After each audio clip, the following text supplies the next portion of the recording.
بسم اللہ الرحمن الرحیم۔ السلام علیکم ورحمۃ اللہ وبرکاتہ۔ میں ہوں آپ کا فیملی فزیشین ڈاکٹر محمد آصف یونس۔ آج ہم ڈسکس کریں گے کہ ایک بڑی کامن ٹرم جو کہ یوز کی جاتی ہے کہ جگر کی گرمی یا جگر کی گرمی کو جو ہر شخص جو ہے وہ جانتا ہے، کافی اس نے اس کے بارے میں سن رکھا ہوتا ہے۔ تو اس ویڈیو میں ہم یہ جاننے کی کوشش کریں گے کہ دراصل یعنی جگر کی گرمی سے کیا مراد ہے۔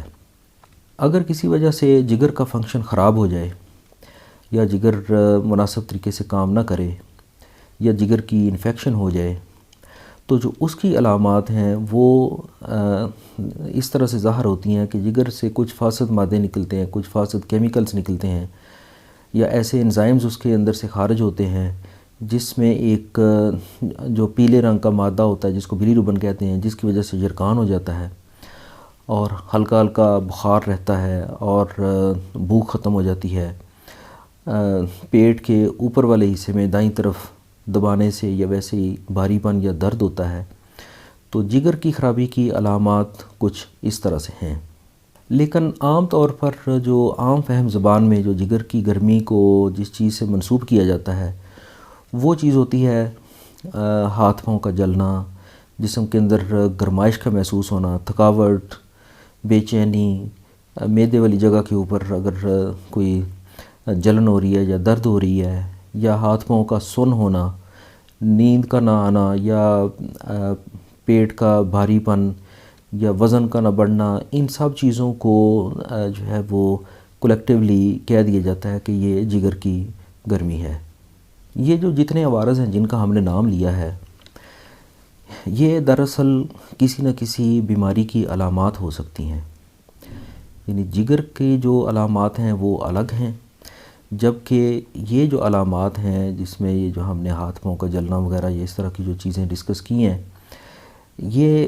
کسی اور بیماری کا جو ہے وہ علامات یا اس کی جو ہے پریزنٹیشن ہو سکتی ہے، جس کو نیم حکیم لوگوں نے اس میں جو کوالیفائیڈ حکماء ہیں ان کو میں بلیم نہیں کر رہا، لیکن جو نیم حکیم ہیں جن کا کوئی اس طرح اس چیز میں تجربہ نہیں ہوتا، یا جو عطائی لوگ ہیں جو کہ ڈاکٹر بن کے بیٹھے ہوئے ہیں، ایسے لوگ جو ہوتے ہیں ان کو چونکہ اس بارے میں ڈیٹیل سے پتہ نہیں ہوتا تو وہ لوگ اس کو ایک ٹرم لوگوں کو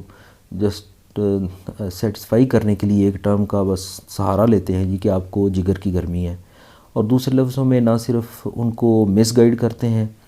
بلکہ اس میں کئی دفعہ ایسی کوئی خطرناک بیماری جس کو رول آؤٹ کرنا ضروری ہے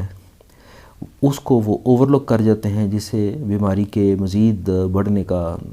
چانس ہوتا ہے۔ اب ہم دیکھتے ہیں کہ ان علامات کی جن کو جگر کی گرمی کے ساتھ منسوب کیا جاتا ہے اس کی کیا وجوہات ہو سکتی ہیں۔ کچھ غذائیں اس طرح کی ہوتی ہیں جن کی کیلورک ویلیوز تھوڑی سی زیادہ ہوتی ہے، وہ اگر ہم زیادہ مقدار میں لے لیں تو وہ ہمارے جسم کے میٹابولزم کو تیز کر کے جسم کے اندر ایک حدت اور بے چینی کا ایک جو ہے وہ کیفیت پیدا کر دیتی ہیں، جس میں سر بھاری ہونا، بلڈ پریشر کا ہائی ہونا، ہارٹ ریٹ کا تیز ہونا، ہاتھ پاؤں جو ہے ان میں جلن کا احساس۔ تو ایسی صورت ہو سکتا ہے کہ ہمیں یہ چیزیں ایسی غذائیں پیدا کر رہی ہوں، تو ایسی صورت میں ہمیں یہ جگر کے ساتھ اس کو منسوب کرنے کی بجائے اس چیز کو دیکھنا چاہیے کہ یہ اس کا ڈائٹ کس طرح کی ہے اور اس ڈائٹ کو درست کرنے کی ضرورت ہے۔ اگر کسی کو معدے والی جگہ کے اوپر جلن ہو رہی ہے تو اس کا مطلب ہے کہ وہ معدے کے اندر ہو سکتا ہے کہ اس کو ہائپر ایسیڈیٹی ہو، یعنی تیزابیت بڑھی ہوئی ہو۔ تو ایسی صورت میں اس کا ٹیسٹ کروانا چاہیے، خاص طور پہ ایک ٹیسٹ جو ہے پچھلی ویڈیوز میں بھی ہم نے اس کا ذکر کیا ہے، ایچ پیلوری، وہ ٹیسٹ کروانا چاہیے، اور اپنی خوراک کا جائزہ لینا چاہیے کہ کوئی ایسی چیز جیسے کوئی سگریٹ اسموکنگ یا اس طرح کے جو اسپائسی فوڈ اگر لی جا رہی ہے تو اس کو درست کیا جائے۔ ایک اور وجہ یا ایک اور ڈس آرڈر جن سے اس طرح کی علامات پیدا ہو سکتی ہیں وہ ہمارے تھائرائیڈ ہارمونز کا بڑا ہونا ہے، جس کو ہم ٹیکنیکلی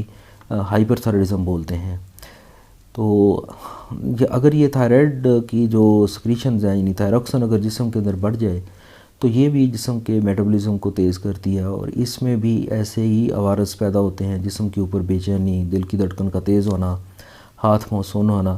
یہ اس طرح کی جو علامات ہیں، اور وزن کا کم ہونا، چونکہ فیٹ اس میں برن ہو رہی ہوتی ہے، تو یہ ایسی صورت میں اگر علامتیں جو ہے اس طرف جا رہی ہوں تو تھائرائڈ کے ٹیسٹ کروانے چاہیے، نہ کہ اس کو جگر کی گرمی کے ساتھ منسوب کر کے لوگوں کو مس گائیڈ کیا جائے۔ اس کے علاوہ مختلف قسم کے وائٹامنز کی کمی ہے، جیسے وائٹامن B12 ہے، میکوبالامین ہے، یا اور طرح کے جو وائٹامنز ہیں ان کی اگر جسم کے اندر کمی ہے تو اس طرح سے جو ہمارے اعصاب ہیں وہ پراپر طریقے سے فنکشن نہیں کرتے، یعنی جو ان کا فنکشن ہے کہ پراپر جو سگنلز ہیں وہ برین کو پہنچائے جائیں، اس کی بجائے وہ رونگ سگنل پہنچاتے ہیں، اور ایسے احساس پیدا کرتے ہیں جیسے کہ باڈی کے اوپر کوئی اس طرح کی علامات ہیں جیسے ہاتھ پاؤں سن ہونے والی۔ تو ایسی صورت میں اس چیز کو ڈائگنوز کرنا چاہیے کہ یہ جو نیوروپیتھی آ رہی ہے یہ کس وجہ سے ہے، یہ کون سے وائٹامن سے یہ کی کمی کی وجہ سے پیدا ہو رہی ہے، تو اس کا ٹریٹمنٹ کرنا چاہیے۔ شوگر کا مرض ایک ایسی ڈس آرڈر ہے جس کے اندر اگر یہ لمبے عرصے تک اگر ان کنٹرول رہتی ہے شوگر، تو اس میں بھی ہمارے جسم میں ہمارے اعصاب اور ہمارے مسلز کے اوپر برا اثر پڑتا ہے۔ تو اس کی علامات بھی اسی طرح سے ملتی جلتی ہوتی ہیں، جس کو شاید جگر کی گرمی کہہ کے اس کو ممکن ہے کہ مس ڈائگنوز کیا جائے، تو اس کو پراپرلی ڈائگنوز کر کے اس کا ٹریٹمنٹ کرنا چاہیے۔ سٹریس، انگزائٹی یا اوور ورک یا اس طرح کے نفسیاتی مسائل جو ہوتے ہیں یہ بھی باڈی کے اوپر ایسی علامات پیدا کر سکتے ہیں، ایسے رانگ سگنلز برین کی طرف بھیج سکتے ہیں۔ اسی طرح سے ہائی بلڈ پریشر جو ہے وہ بھی ایسی علامتیں دے سکتا ہے جس سے ہم مس گائیڈ ہو سکتے ہیں۔ تو اس کا حل یہ ہے کہ آپ مریض کا بلڈ پریشر چیک کریں اور اس کو پروٹوکول کے مطابق ڈائگنوز کر کے اس کو ٹریٹ کریں۔ کچھ ایسے کمپلیکیٹڈ ڈس آرڈرز بھی ہو سکتے ہیں جیسے کہ فائبرومائلجیا ہے،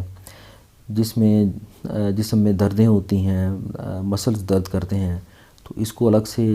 پراپر ہسٹری سے آپ ڈائگنوز کر سکتے ہیں یا اس کی طرف آپ توجہ کر سکتے ہیں۔ برننگ فیٹ سنڈروم ہے، ریسٹلیس لیگ سنڈروم ہے، تو ان کو آپ پہلے اچھے طریقے سے ہسٹری لے کے ڈائگنوز کریں گے اور پھر اس کو آپ ٹریٹ کریں گے۔ تو اس کا مطلب یہ ہے کہ اگر کسی کو ایسی علامات جو کہ نان اسپیسیفک قسم کی ہیں جسم کے اوپر اس کے ظاہر ہو رہی ہیں، تو اس کو پراپر لیب انویسٹیگیشن سے آپ رول آؤٹ کر سکتے ہیں، چیک کر سکتے ہیں یا ڈائگنوز کر سکتے ہیں۔ خاص طور پر لیور یعنی جو جگر کی اگر خرابی ہے تو یہ اس کا کوئی اسی طرح سے اندازہ لگانے سے ضروری نہیں ہے کہ اس کو کیا جائے، بلکہ لیب ٹیسٹ اس کے موجود ہیں۔ آپ LFTs کروائیں یعنی لیور فنکشن ٹیسٹ، اس میں آپ کو اس کے جو انزائمز ہیں وہ پتہ چل جائیں گے اور آپ کو اندازہ ہو جائے گا کہ جگر جو ہے وہ کتنا کام کر رہا ہے۔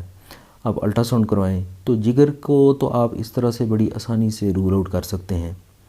باقی اس کے علاوہ جو دوسری کنڈیشنز ہیں ان کو بر وقت ڈائگنوز کر کے ٹریٹ کرنا چاہیے تاکہ ہم مختلف قسم کی کمپلیکیشن سے بچ سکیں۔ امید ہے کہ آپ کو یہ ویڈیو پسند آئی ہوگی۔ میرے چینل کو سبسکرائب کریں اور ساتھ اپیئر ہونے والے بیل آئیکن کو ضرور پریس کریں تاکہ آپ کو ہر نئی آنے والی ویڈیو اس کا نوٹیفیکیشن آسانی سے مل سکے۔ چینل کو لائک کریں، شیئر کریں۔ اجازت دیجیے، اللہ حافظ۔